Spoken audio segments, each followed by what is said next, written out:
Welcome to Gamble with Brandl. Today we have an 81-year-old patient that gets treated with levodopa or carbidopa for Parkinson's disease. Adding the carbidopa to levodopa reduces which of the following effects?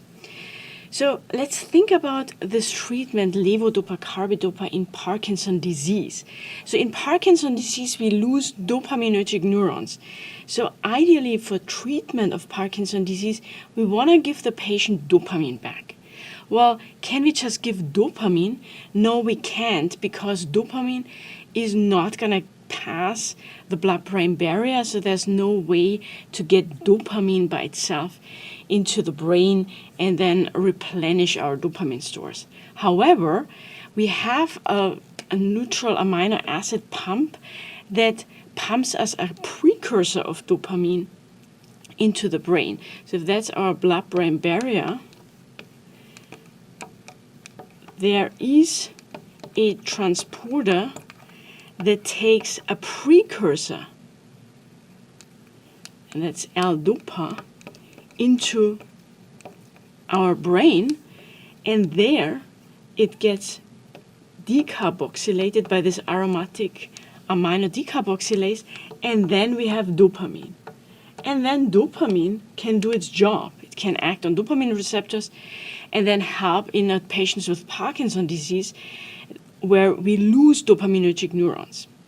Now, the problem is if we give L-dopa, it's also going to be in the periphery. It's everywhere.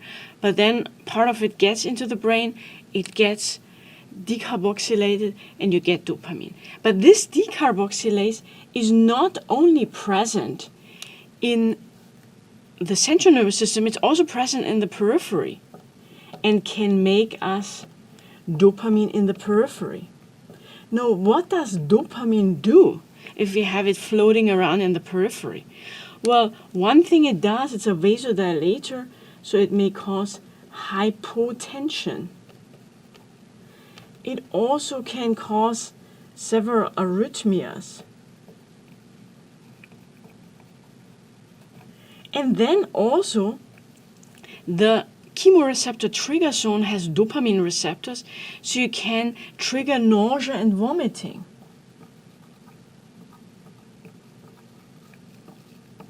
The chemoreceptor trigger zone is very poorly protected from the blood-brain barrier, so therefore you can also get nausea and vomiting. So now, what has been done to make this treatment more effective is to add carbidopa. And carbidopa is actually a peripheral aromatic amino decarboxylase inhibitor. So it inhibits this peripheral enzyme, not the central one. So that's with carbidopa. Now the idea is if you give levodopa with carbidopa, well, then you block this degradation here, and hopefully there's more L-dopa getting through the blood-brain barrier, getting in the CNS, and helping to replenish the dopamine stores.